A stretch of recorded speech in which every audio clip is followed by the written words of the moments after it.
காளி பூஜை கொண்டாடப்படும் இரவு நிலவற்ற இருள் இரவு. ஆனா தக்ஷிணேஸ்வர் காளி ஆலயம் ஒளி வெள்ளத்துல பிரகாசிக்கும். இந்தியாவுல பெரும்பாலும் அது தீபாவளி இரவா விளங்கும்.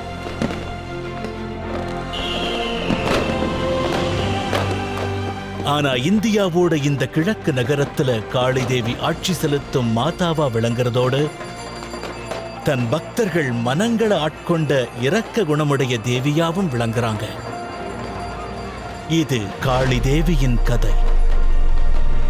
கிழக்கு நகரத்துல உள்ள அவங்களோட ஆலயம் மற்றும் கொண்டாட்டத்தின் கதை. தக்ஷிணேஸ்வர் லெஜெண்ட்ஸ் ஆஃப் காளி.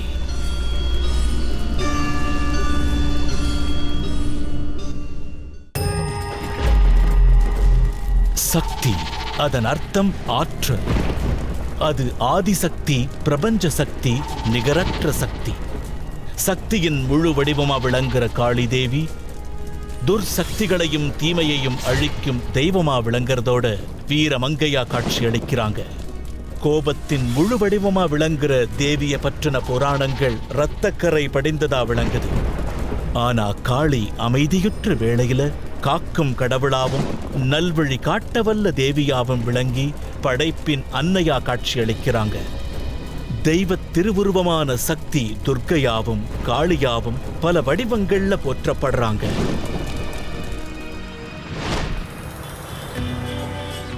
இதுவே கொல்கத்தா, மேற்கு வங்கத்தோட தலைநகரம். புனித கங்கைன்னு அழைக்கப்படுற ஹூக்ளி நதி கரையோரம் அமைஞ்ச நகரம். பருவமழை தணிந்து புத்துயிர் வேரூன்றி இருக்கும் காலம். மூதாதையர்களை மனமாற வணங்கும் நாட்களும் முடிவுற்ற நேரம். இந்துக்கள் நாட்காட்டியின்படி துர்காதேவி பூமிக்கு வருகை தரும் காலம் தேவி பக்ஷ்னு அழைக்கப்படுது. ஆண்டுதோறும் உள்ள வழக்கத்தின்படி நகரத்துல முக்கிய கொண்டாட்டம் துவங்கும் நேரம் பூஜை.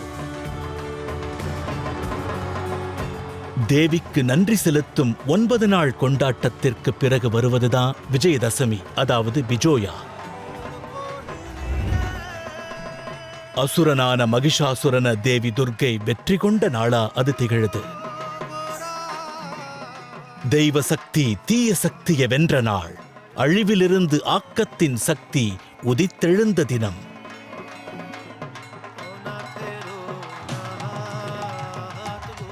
கொல்கத்தாவோட பல வீடுகள்ல ஆனந்தமான ஒரு சடங்கு நிகழ்த்தப்படும்.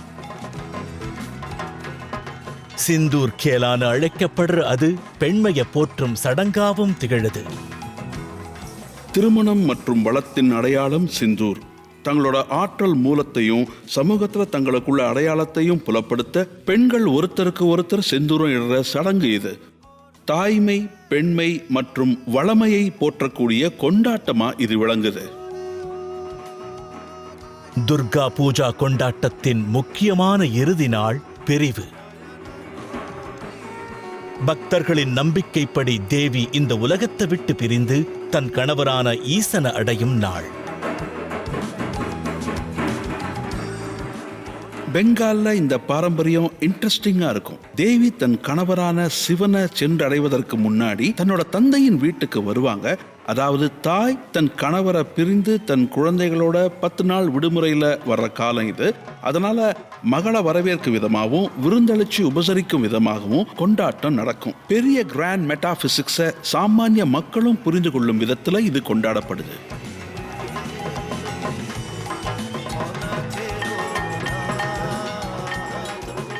ஆனா 20 நாட்களுக்கு பிறகு துர்காதேவி சிலைகள் நீர்ல கரைக்கப்பட்டு பூஜை முடிந்த பிறகு மற்றொரு கொண்டாட்டத்திற்கு கொல்கத்தா நகரம் தயாராகும். துர்காதேவி பிரிவுக்கு பிறகு காளி தேவிக்கான அரங்கம் உருவாகும்.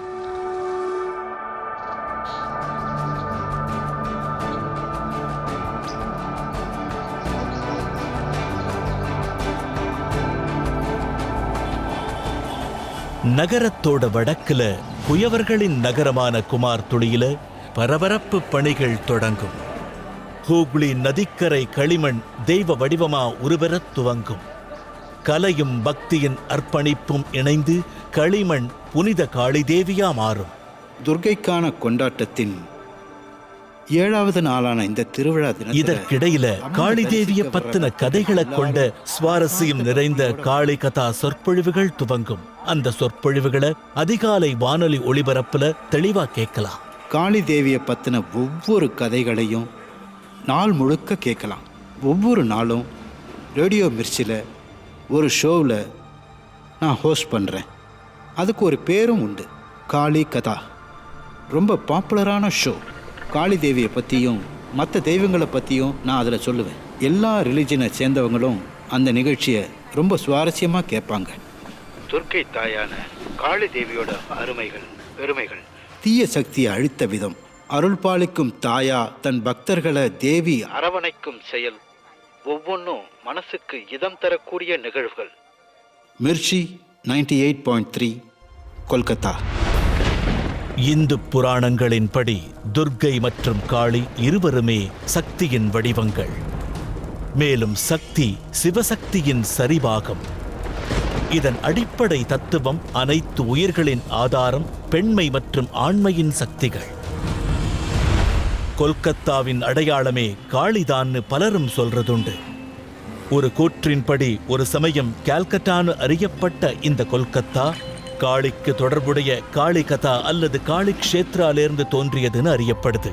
ஆனா நீண்ட நெடிய காலனித்துவ வரலாற்றையும் இந்த நகரம் தாங்கியிருக்கு.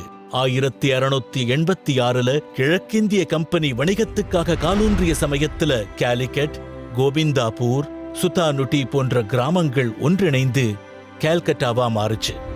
1772 கல்கத்தா பிரிட்டிஷ் இந்தியாவோட முதல் தலைநகரமாகி ஆற்றலின் மையமாவும் பலவற்றுக்கு முதன்மையாவும் திகழ்ந்தது.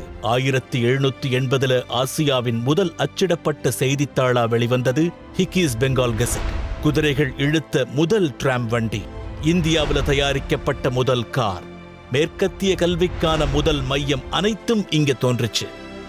அரசர்களின் ஆட்சியில பல கட்டுமானங்கள் கல்கத்தாவில அழகோவியமா உருவெற்றிருந்தாலும் ஒரு கட்டுமானம் அப்பாற்பட்டதா விளங்கிச்சு. சாம்ராஜ்ய மேன்மைக்கு பதிலா விசுவாசத்தை போற்றும் கட்டுமானம்.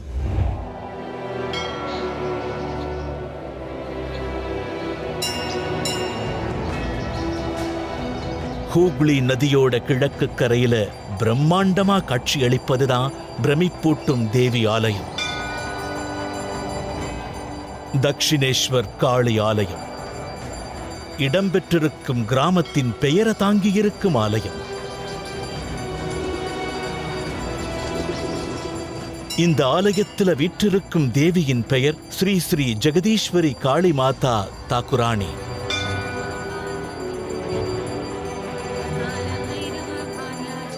கருங்கல்லுல வடிக்கப்பட்டிருக்கிற காளி தேவியின் புனித சிலை உயர்ந்திருக்கும் 1000 இதழ் கொண்ட வெள்ளி தாமரை அரியணையில இருத்தப்பட்டிருக்கும்.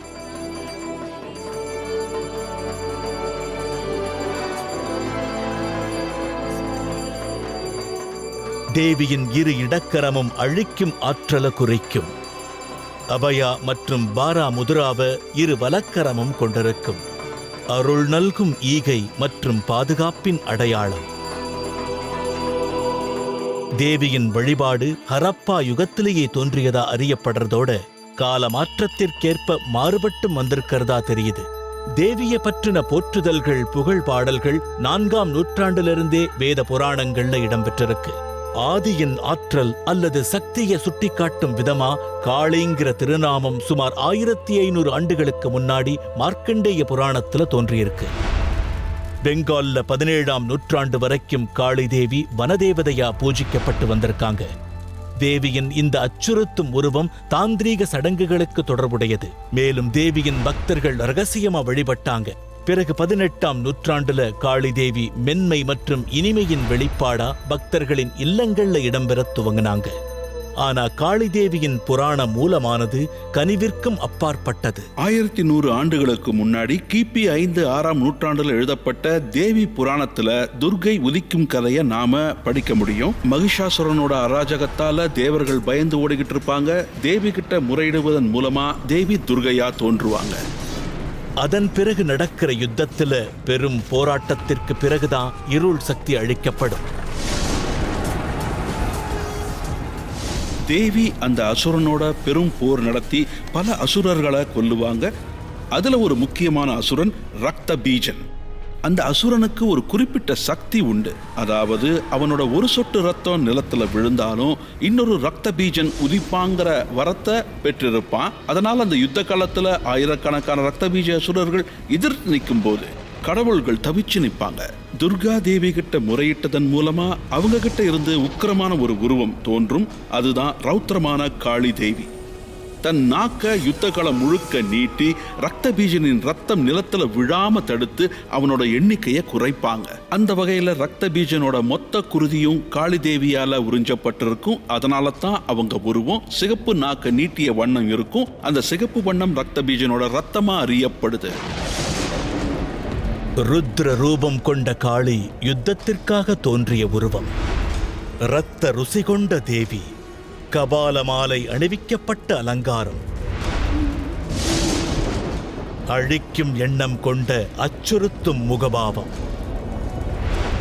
இந்த தோற்றங்கள் வேற எந்த தேவி முகத்திலையும் பார்க்க முடியாது. தக்ஷிணேஸ்வர்ல இருக்கிற காளி தேவியின் பிரமிப்பூட்டும் ஆலய வரலாறும் வினோதமான வகையில அழிவிற்கு தொடர்புடைய சவால்களுக்கு சம்பந்தப்பட்ட விஷயங்களை கொண்டிருக்கு. தக்ஷிணேஸ்வர் கட்டப்பட்டது 1855, அதாவது ஆங்கிலேயர்கள் ஆதிக்கத்தை எதிர்த்து புரட்சி மூண்ட 1857க்கு சம்பந்தப்பட்ட காலம். ஆலயத்தின் வடிவமைப்பு மற்றும் தத்துவத்துல அந்த காலத்து சமூக அரசியலின் அதிருப்தி வெளிப்பட்டிருக்கிறத பார்க்கலாம். மத்திய வளாகம், தட்டையான மேற்கூரைகள், வளைவுகள், கூர் உச்சிகள். இந்து, இஸ்லாமிய மற்றும் ஐரோப்பிய பாணிகளின் பாரம்பரிய கலவையின் தாக்கத்தை இந்த இடத்துல ரசிக்க முடியும்.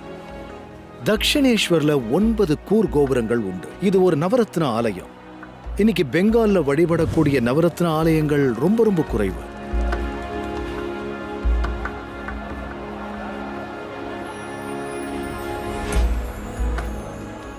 ஆலயத்தோட structure, overall design and balancing masses, இதுதான் இந்த ஆலயத்தை மற்ற கோவில்கள்ல இருந்து வித்தியாசப்படுத்துது. 12 சிவாலயங்கள் சுற்றுச்சுவர் இல்லாம நெருக்கமா இருக்கிறத இங்க பார்க்க முடியும். பக்கத்துல இருக்கும். அந்த வகையில தக்ஷிணேஸ்வர் டிசைன் ரொம்ப சுவாரஸ்யமானது. அதாவது அந்த பிளாசா, இந்த வளாகம் ரொம்ப இன்ட்ரெஸ்டிங்கா இருக்கிறத உணரலாம். ஒரு பக்கம் நதி, மறுபக்கம் அழகான முகப்பு. இதுக்கு நடுவுல பிரமிப்பூட்டும் வகையில உயர்ந்து நிக்கிற காளி ஆலயம்.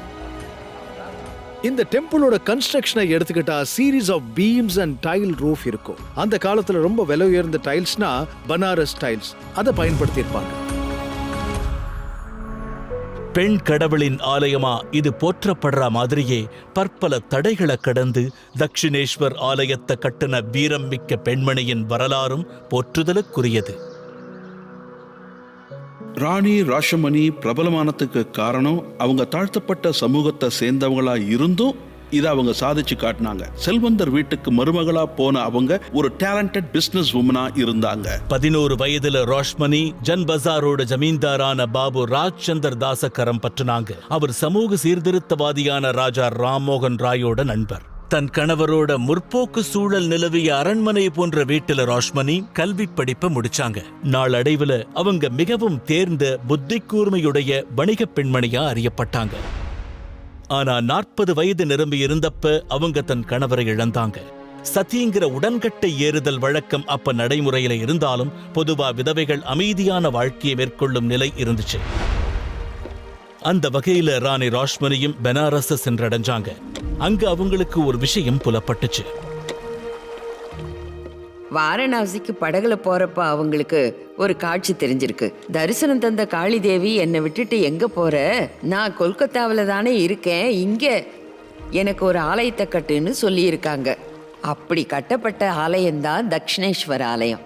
அந்த காலத்துல பெண்களாகப்பட்டவங்க வெளி உலகத்துக்கு போக அனுமதிக்கப்பட மாட்டாங்க.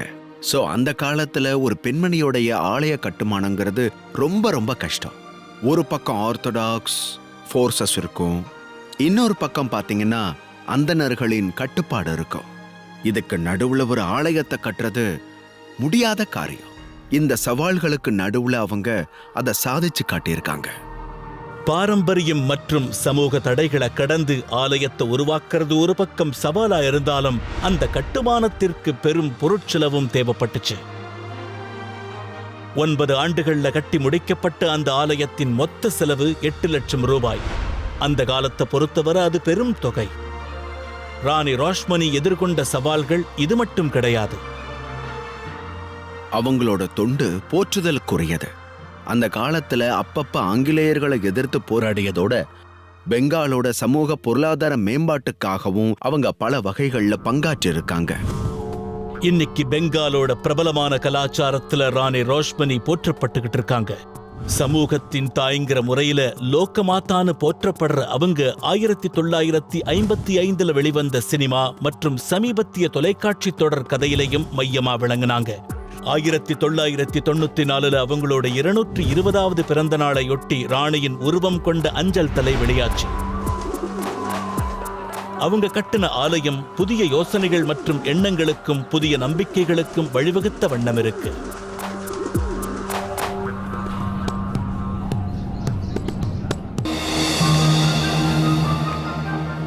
காளி பூஜைக்கு இன்னும் 1 வாரம் இருக்கு.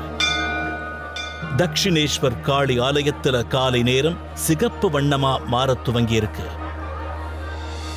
பெரும் இதழ்களை கொண்ட செம்பருத்தி பூக்கள் காளி தேவிக்கு உகந்த அர்ப்பணிப்பு.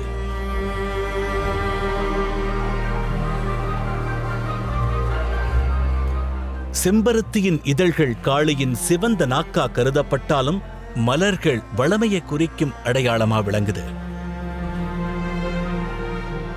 108 செம்பருத்தி மலர்களை கொண்டு தொடுக்கப்பட்ட சிறப்புமிக்க சிகப்பு மாலையானது காளி பூஜை அன்னைக்கு தேவியை அலங்கரிக்கும்.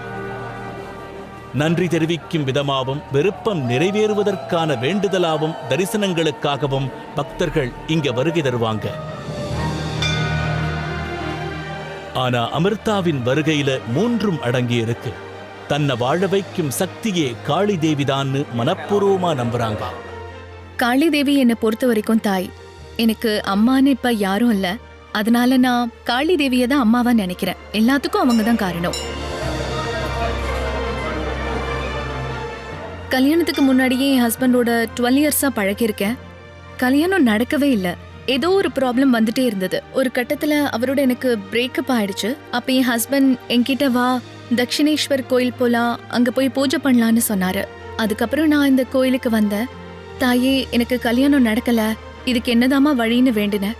அவங்க மனசு இறங்குனதுனால ஒரே மாசத்துல எங்களுக்கு கல்யாணம் நடந்துருச்சு.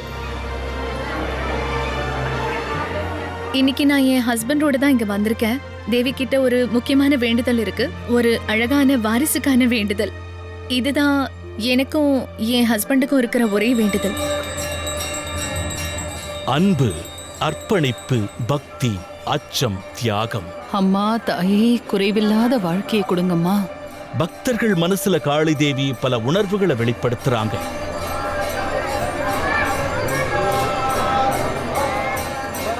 தேவியின் பல வடிவங்கள் பல ஆலயங்களா கொல்கத்தாவெங்கும் பரவியிருக்கு. தக்ஷிணேஸ்வருக்கு சுமார் 17 கிலோமீட்டர் தெற்குல காளி தேவியின் பழமையான ஆலயம் ஒன்று இருக்கு, காளிகட். இந்தியாவில் இருக்கிற 51 சக்தி பீடங்கள், அதாவது புனித தேவி ஆலயங்கள்ல இதுவும் ஒன்றா விளங்குது. கொல்கத்தாவை பொறுத்த வரைக்கும் காளிகட் ஆலயம் ரொம்ப பிரபலம். அந்த சிலை ஒத்தைக்கல் சிலையா விளங்குது. அதுக்கு இமேஜஸ் கொடுத்து மனித உரு கொடுக்கறாங்க. காளியின் முறையீட வெளிப்படுத்துற கிழக்குல இருக்கிற ஆலயம் கொல்கத்தாவோட பன்முகத்தன்மையை பறைசாற்றும் விதமா காட்சியளிக்குது. அதுதான் டாங்ரால இருக்கிற சீன காளி ஆலயம். நகரத்தின் சைனா பஜார்ல அமைஞ்ச கோவில். சீனர்கள் கொல்கத்தாவுக்கு தொழிற்சாலை பணியாளர்களா 1778 வந்தாங்க. வாரன் ஹேஸ்டிங்ஸ் சர்க்கரை ஆலை அமைக்கிறதுக்காக ஒரு சீன வணிகரை வரவழைச்சிருந்த நேரம். அதன் பிறகு கப்பல்ல இருந்து தப்பியோடியவர்கள் அகதிகள் வந்து சேர்ந்தாங்க. இன்னைக்கு இந்தியாவுக்கு புலம்பெயர்ந்த சீனர்கள்னு எடுத்துக்கிட்டா கிட்டத்தட்ட 3000 நபர்கள் இருக்காங்க. சீன பெண்மணிகள் காளி தேவிய வளமையின் கடவுளா பாவிச்சு காளிகட் ஆலயத்துக்கு வருகை தர ஆரம்பிச்சதோட அவங்களுக்குன்னு ஒரு ஆலயத்தை உருவாக்கவும் தீர்மானிச்சாங்க. இன்றளவும் ஒரு இந்து அர்ச்சகரால இங்க பூஜை நடத்தப்பட்டாலும் பக்தர்களுக்கு வழங்கப்படுற மோமோஸ் மற்றும் நூடுல்ஸ் பிரசாதம் பன்முக கலாச்சாரத்தை வெளிப்படுத்துபவை. சுமார் 20 ஆண்டுகளா இந்த காளி ஆலயத்தை நிர்வகிச்சுக்கிட்டு வர்றவரு ஈசான் சென். கொல்கத்தா வாழ் சீனர்களின் வாழ்க்கையில ஒன்று கலந்திருக்கும் சக்தியா தேவிய பாக்குறவங்க. நான் ஒரு சீனர் தான். நாங்க எங்க மகா காளிய பக்தியோட பூஜை பண்றோம். 19 வருஷமா இது தொடர்ந்து நடந்துட்டு இருக்கு. இந்தியிலையும் நாங்க வழிபாடு நடத்துறோம். காளிய சீன பாஷையிலையும் மனசார வேண்டுறோம். கொல்கத்தால இருந்து சுமார் 200 கிலோமீட்டர் தொலைவில் இருக்கிற தாராபீட் சிறிய ஆலய நகரமான ராம்பூர் காட்ல அமைஞ்சிருக்கு.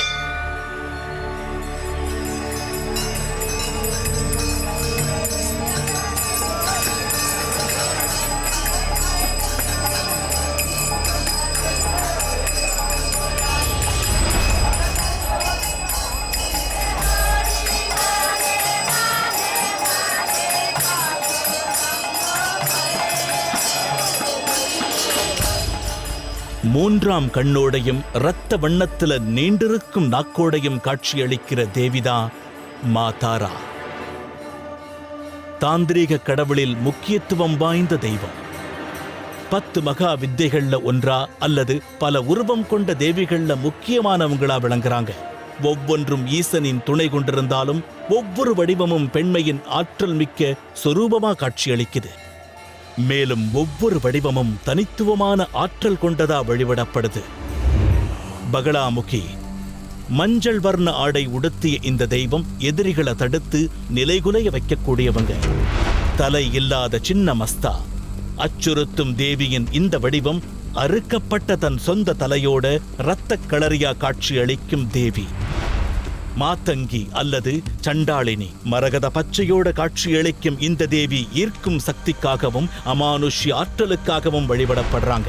பைரவி 3 கண்ணுடைய இந்த தேவி நிலவ தலையில தாங்கியபடி தீய சக்திகளை விரட்ட வல்லவங்களா விளங்குறாங்க. தேவியின் வினோதமான வடிவம்தான் தூமாவதி.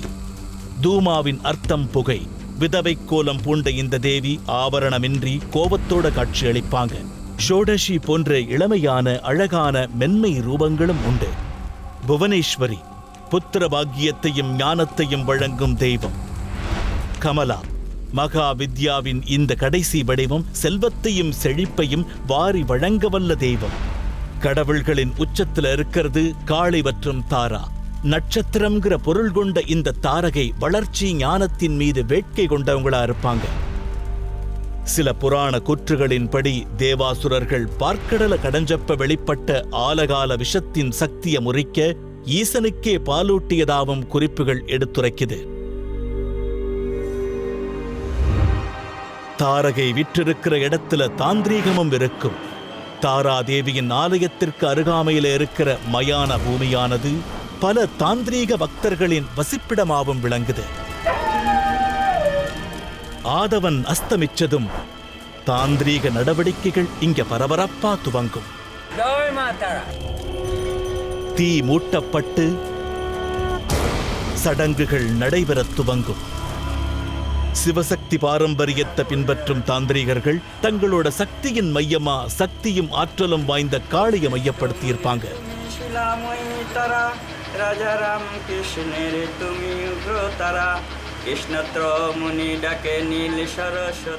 சமூகத்துல எஞ்சியிருக்கும் சொற்பமான சடங்கு முறைகள்ல இந்த தாந்திரீகமானது அச்சத்தை உருவாக்குவது. சடங்குகளை மேற்கொள்ளும் தாந்திரீகர்கள் பெரும்பாலும் தவறா புரிந்து கொள்ளப்படுவாங்க.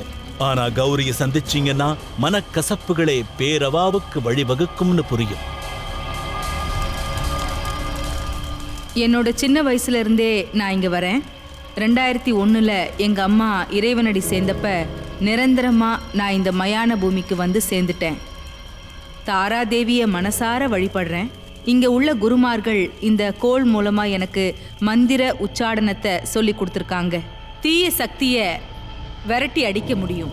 தக்ஷிணேஸ்வரரோட தாரா மாதா மற்ற காளி தேவிகள் தான் இதுக்கு துணை. எல்லாருக்குள்ளேயும் தேவி இருக்காங்க. காளி தேவியை வணங்க வணங்க பலன் வந்து சேரும். தேவியின் அனுகிரகம் பரிபூரணமா இருந்தா வாழ்க்கையில எந்தவித குறையும் இல்லாம சௌபாகியமா வாழலாம்.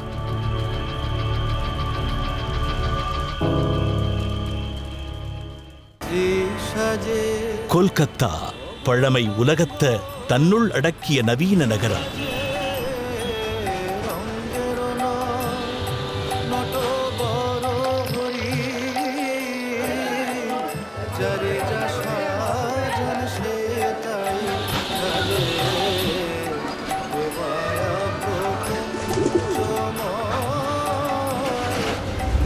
ஆனா 19ஆம் நூற்றாண்டுல இந்த நகரம் கல்கட்டான்னு அழைக்கப்பட்ட காலத்துல பெங்கால் மறுமலர்ச்சின்னு சொல்லப்படுற சமூக அரசியல் மாற்றங்களை இந்த இடம் சந்திச்சுது. மேற்கத்திய கல்வி முறையை சார்ந்திருந்த பெங்காலிய உயர்மட்டத்தினர் தங்களின் பாரம்பரிய நம்பிக்கைகளை ஐரோப்பிய பகுத்தறிவோட சம்பந்தப்படுத்த திணறினாங்க.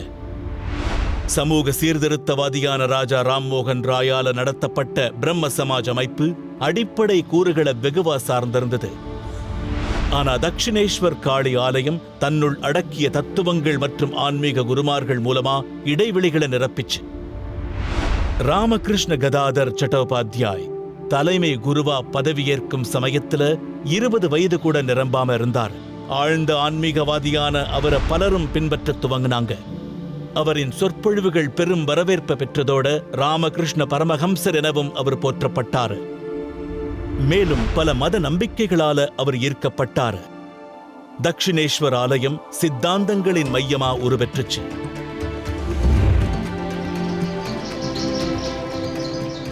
நீண்ட நெடிய தாழ்வாரம் ஆலயத்துல ராமகிருஷ்ண பரமஹம்சர் வசிச்ச வசிப்பிடத்துக்கு சென்றடையும். இந்த இடத்துல அவர் தன் மனைவி சாரதா தேவியோட வாழ்ந்தார். தெய்வத்தன்மை கொண்ட பெண்மையின் மீது மிகுந்த நம்பிக்கை கொண்டிருந்ததால தன் மனைவியையே தெய்வத்தாயா அவர் பாவிச்சார். காளிதேவி உட்பட தேவதேவியரின் தரிசனங்களை அவர் பெற்றதாகவும் சொல்லப்படுது. தக்ஷிணேஸ்வர்ல தான் அவங்க ஒளிவெள்ள பெருங்கடலா அவருக்கு காட்சி அளிச்சிருக்காங்க. தன்னோட ஆன்மீக தேடல்ல பின்வந்த ஆண்டுகள்ல அவர் இஸ்லாத்தையும் கிறிஸ்துவத்தையும் கூட நாடினார். தாக்கம் கொண்ட அவரின் தத்துவங்களானது நாத்திகராவும் மேற்கத்திய கல்வி அனுபவமும் கொண்ட ஒரு இளைஞரை அவரின் வாழ்க்கையில அடியோட மாத்துச்சு. அந்த இளைஞரின் பெயர் நரேந்திரநாத் தத்தா. உலகத்திற்கு சுவாமி விவேகானந்தர் அறியப்பட்டவர். இந்து மதத்தின் மாபெரும் தூதுவர். ராமகிருஷ்ண பரமஹம்சர் இயற்கை எய்தின பிறகு அவரின் நினைவா விவேகானந்தர் வேலூர் மட்ட கட்டினார். தக்ஷிணேஸ்வருக்கு மறுபக்கம் இருக்கிற அந்த மடம் தன் குருவுக்கு விவேகானந்தர் அளித்த அர்ப்பணிப்பா விளங்கி ராமகிருஷ்ணா மிஷனோட தலைமையகமாகவும் திகழுது. இன்னைக்கு இந்த ஆன்மீக மற்றும் மனிதாபிமான அமைப்பானது அமெரிக்காவில் 14 உட்பட உலகம் முழுக்க 200 மையங்களை கொண்டிருக்கு.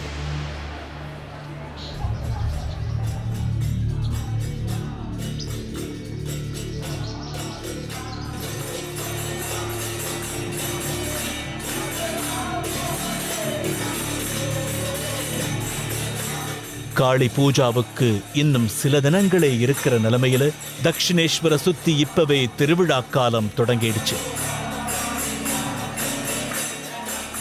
16 தூண் நாத் மந்திர்ல பக்தியானது பல வடிவங்கள்ல வெளிப்படுத்தப்படுது. மந்திர உச்சாடனம், தியானம், ஆடல் மற்றும் இறைவனின் புகழ் பாடல். சண்டிகான், ஜாத்ரகான், காளிகதா, பஜன் மற்றும் ஷியாமா சங்கீத்.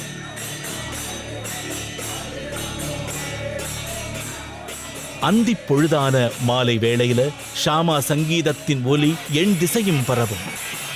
ஷாமா சங்கீத் இதன் அர்த்தம் கருமையின் இசை. கருமை மற்றும் அடர்நீல வண்ணத்துல போற்றப்படுற காளைக்கான இசை.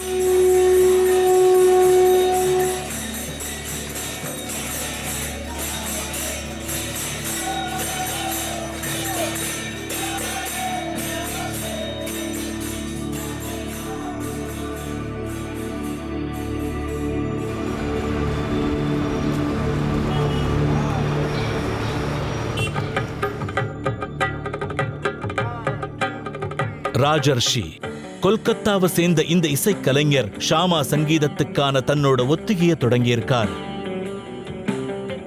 ப்ராஜெக்ட் மாயாவோட ஒரு பகுதியா விளங்குற இவரும் இவரோட குழுவும் இளம் பார்வையாளர்களை ஈர்க்க பலவித புதுமையான மாற்றங்களையும் செஞ்சிருக்காங்க. ரிஹர்சல்ஸ் அண்ட் எங்களோட ஷோஸ் மூலமா சில டைம் அவுட்ஸை கொடுக்க முடியும். ஆக்சுவலாக இந்த சாங்ஸ் எல்லாம் ரொம்ப ரொம்ப ஓல்ட். மக்கள் இதை மறக்க ஆரம்பிச்சிட்டாங்க. ஆனால் இதில் தான் எங்களோட வேரே புதஞ்சிருக்கு.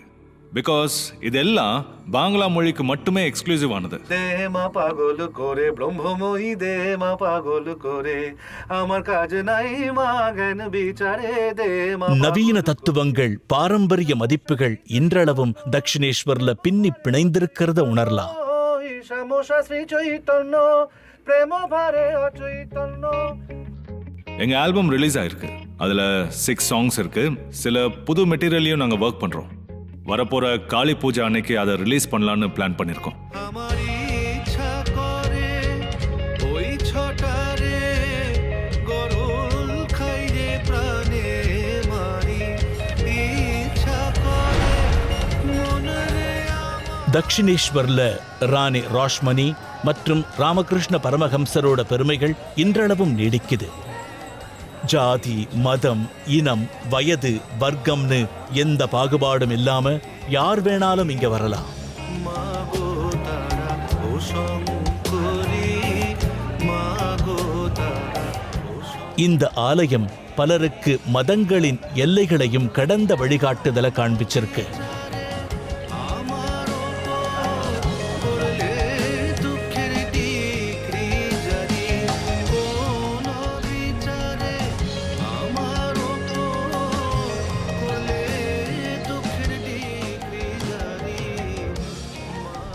ரஜிபுல் ஹக் ஒரு ஓட்டுநரா பணியாற்றும் இவர் மதத்தால் இஸ்லாமியரா இருந்தாலும் காளிதேவியின் பக்தராகவும் விளங்குறாரு.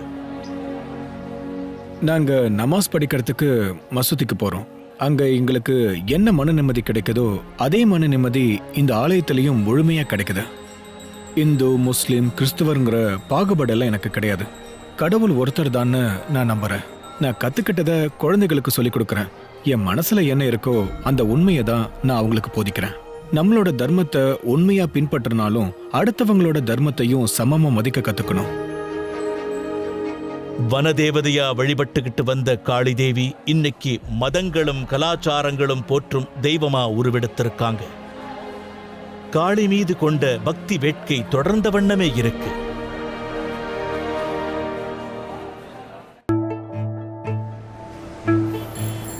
காளி பூஜாவுக்கு இன்னும் ஒரு நாள் தான் இருக்கு. இந்தியாவின் மற்ற பகுதிகளில் தீப ஒளி திருநாளா தீபாவளி கொண்டாடுறப்ப அந்த இரவு கொல்கத்தாவில் காளிதேவி கொண்டாடப்படுவாங்க. நதிக்கரை ஓரமா இருக்கிற குயவர்களின் குமார் துளில பணியாளர்களின் பலவார உழைப்பு இறுதி கட்டத்தை எட்டியிருக்கு. பாரம்பரிய முறைப்படி இங்க இருக்கிற கலைஞர்கள் தலைமுறையா மட்பாண்டங்களை செஞ்சுக்கிட்டு இருக்காங்க. ஆனா பிபாஷை பொறுத்த வரைக்கும் இந்த தொழிலுக்காக அவர் ஒரு விலை கொடுக்க வேண்டியிருந்தது. எங்க அப்பா இதுக்கு எதிரா இருந்தாரு. ஏன்னா அந்தணர்களின் வேலை பூஜை செய்யறது, செலவழிக்கிறது அந்தணர்கள் பணி கிடையாது. 1997ல நான் இந்த ப்ரொஃபஷனுக்கு வந்தேன். எங்க அப்பாவோட அடிக்கடி தகராறு வரும். முதல் தடவையா ஒரு செலவழிச்சு அவர்கிட்ட கொண்டு போய் காட்டினப்ப அதை போட்டு உடைச்சிட்டாரு. உடைக்கிற அளவுக்கு அப்படி இதுல என்ன தப்பு இருக்குன்னு தான் என் மனசுக்கு தோணுச்சு. எப்படியாவது இதுல முன்னேறி காமிக்கணும்னு முடிவெடுத்தேன்.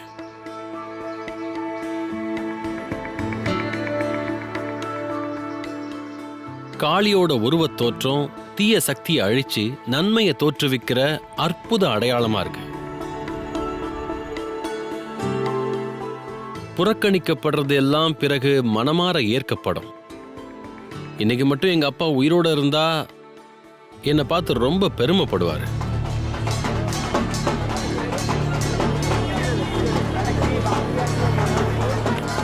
வடிக்கப்பட்ட சிலைகள் எந்தவித சேதமும் இல்லாம சரியான இடத்தை சென்றடைய வேண்டிய நேரம் இது.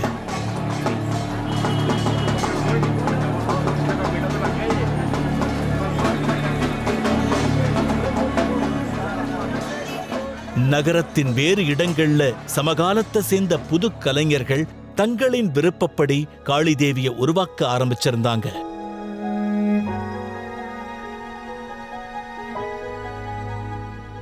சுபா கென்வோத்தி மாடல், ஆக்ட்ரஸ் மற்றும் டிசைனர். காளியின் புரிதல் பற்றி அடுத்த தலைமுறையினருக்கு கொண்டு செல்ல பலவிதமான முயற்சிகளை மேற்கொண்டு ஒரு விஷயத்தை தேர்ந்தெடுத்தாங்க. எனக்கு 21-22 வயசு இருக்கிறப்ப நான் என்னோட ஃபர்ஸ்ட் பெயிண்டிங்கை பண்ணேன். அதுவும் ஒரு காளி பெயிண்டிங் தான். எப்பவும் என் பெயிண்டிங்கோட தீம் காளி தான். ஆனா அதுல ஸ்டைல் தான் மாறிக்கிட்டே இருக்கும்.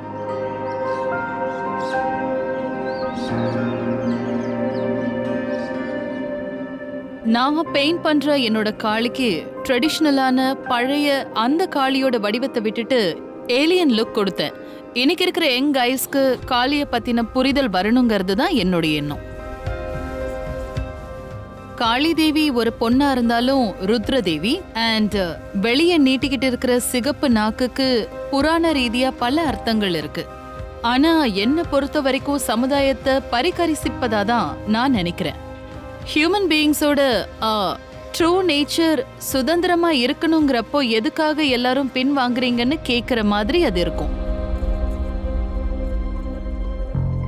புராண காலத்துல காளி தேவி எந்த தீய சக்தியை அழிச்சாங்களோ அந்த தீய சக்தி இன்னைக்கு இருக்கிற சமுதாயத்திலயும் இருந்துட்டு இருக்கு. கற்பழிப்பு, பாலியல் வன்கொடுமைகள், சிசு கொலைகள்னு சொல்லிக்கிட்டே போலாம். இந்த காலத்தை பொறுத்த வரைக்கும் காளிய வணங்குறீங்களோ இல்லையோ, ஆனா காளியா மாற வேண்டியது ரொம்ப முக்கியம். ஏன்னா நம்ம எல்லாருக்குள்ளயும் காளியோட பவர் இருக்கு. உள்ளிருக்கும் அந்த சக்தி மூலமா தீய சக்தியை அழிக்கிறது தான் காளி பூஜையின் மகத்துவம்.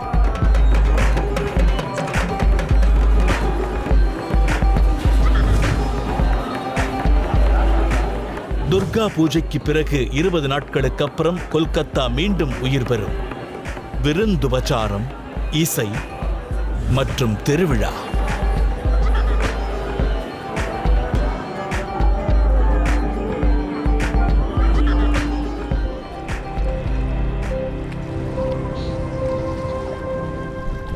காளி பூஜையின் விடியற்காலையில கங்கா காட்ல புனித நீராடலுக்காக பக்தர் கூட்டம் நிரம்பி வழியும். பக்தர்களை பொறுத்த வரைக்கும் வருடத்துல அந்த குறிப்பிட்ட நாள் மிகவும் இன்றியமையாதது. தக்ஷிணேஸ்வர்ல ஆரத்திய பார்க்க பக்தர்கள் நீண்ட நெடிய வரிசையில நிக்கிறாங்க.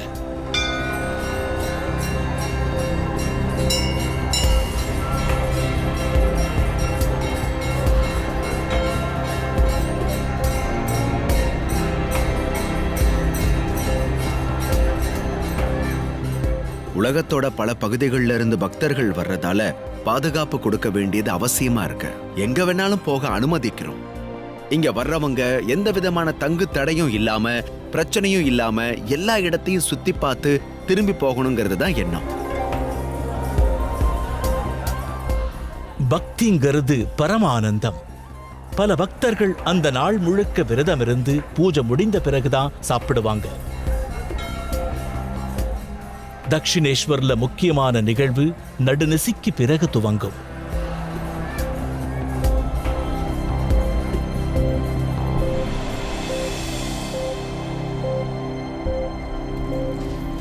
அமிர்தா போன்ற சில பக்தர்கள் தங்களோட இல்லங்கள்லயே சிறிய அளவுல தனிப்பட்ட பூஜையை நிகழ்த்துவாங்க. உண்மையை சொன்னா இந்த பூஜைய பயபக்தியோட செஞ்சுட்டு இருக்கேன். காளி தேவிக்கு வேண்டிய பிரசாதங்களை செஞ்சுட்டு இருக்கேன். பாயசம் பண்றேன், கிச்சடி, 5 விதமான காய்கறிகள், பொரியல், சட்னி எல்லாமே பண்றேன்.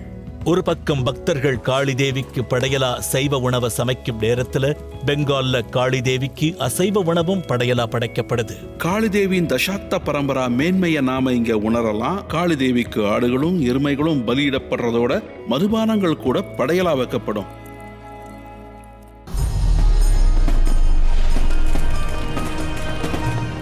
கொல்கத்தாவுல காளி பூஜாவுக்கான மாலை வேளை. இது நிலவற்ற இரவுன்னு சொன்னா யாராவது நம்புவாங்களா? பிரபஞ்சத்தின் விண்மீன் பிரகாசத்தால தக்ஷிணேஸ்வர் காளி ஆலயம் பிரகாசிக்குதோங்கிற சந்தேகம் வரும்.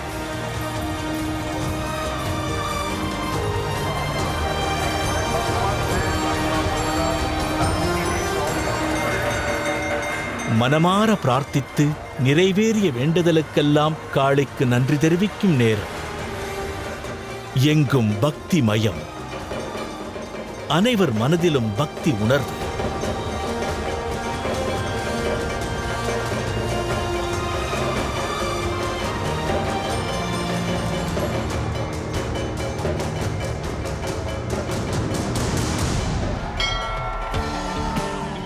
திறந்த வெளியில ஆகாயத்துக்கு கீழே ஷாமா சங்கீத் அந்த மாலை வேளைக்கு மங்களம் சேர்க்குது.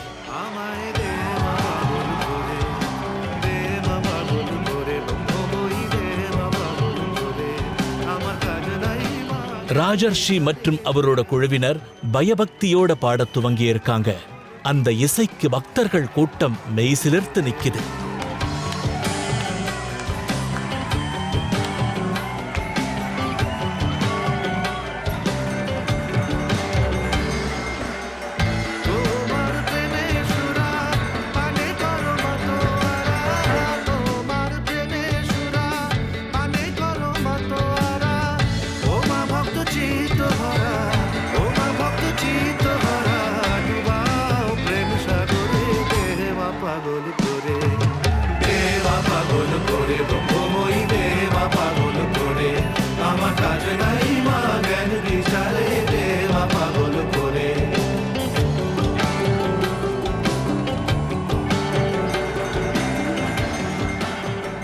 காளி பூஜாவின் இரவான மகா நிஷா தீப ஒளி திருநாளான தீபாவளிக்கு இணையா வரும்.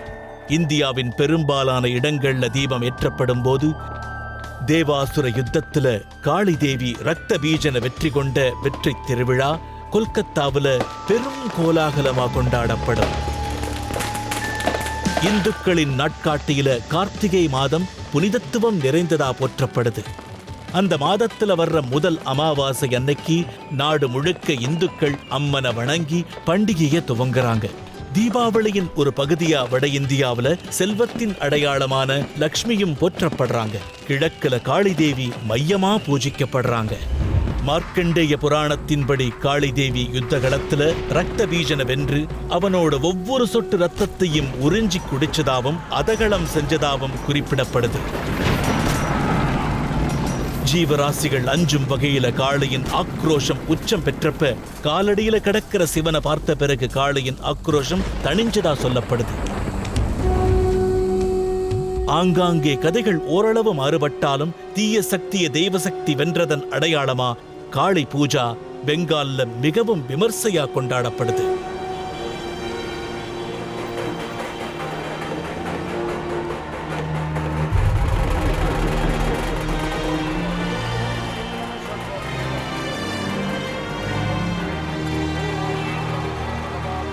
அமிர்தா காளி தேவிய ஆக்ரோஷமான சம்ஹாரிணியாவோ இல்ல ஒரு அழிக்கும் தெய்வமாவோ பார்க்கறதில்ல. ஆற்றல் கொண்ட தெய்வ சக்தியாவும் அன்பான தெய்வமாவும் பார்க்கறாங்க. இறை பக்தி மற்றும் நம்பிக்கையின் மூலமா விதியால பறிக்கப்பட்டது மீண்டும் கிடைச்சதா நம்புறாங்க.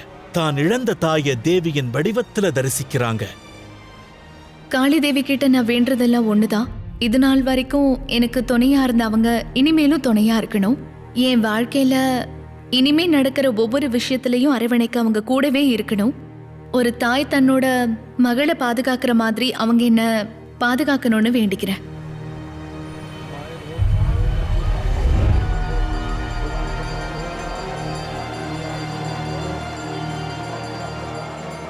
தக்ஷிணேஸ்வர் ஆலயத்துல சடங்குகள் துவங்கி இருக்கு. முக்கியமான கட்டம் கூடி வந்திருக்கு. ஹூக்ளி நதியிலிருந்து நீர் கொண்டு வரப்பட்டிருக்கு. புனித அக்னி மூட்டப்பட்டாச்சு. அக்னி குண்டத்துல வேள்வி வளர்க்கப்பட்டு ஹோமங்கள் நடக்குது.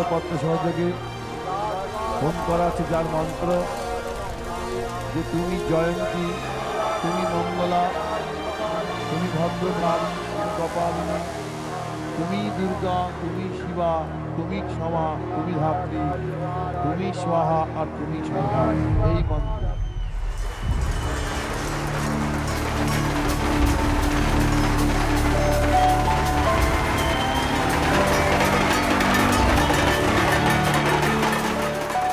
தேவியின் கோலாகல திருவிழா, பக்தி உணர்வின் உச்ச நிலை. காளி தேவியின் திருவுருவச் சிலைகள் நதியில கரைக்கப்படுறதுக்காக சடங்கு சம்பிரதாயத்தோட கொண்டு செல்லப்படுது. ஆக்கம் மற்றும் அழிவுங்கிற காலத்திற்கு அப்பாற்பட்ட சுழற்சியை குறிக்கும் வகையில காளியின் இந்த வருட ஊர்வலம் இன்றைய இரவு நிறைவு பெறும். இது ஒரு புதிய துவக்கத்தின் அறிகுறி.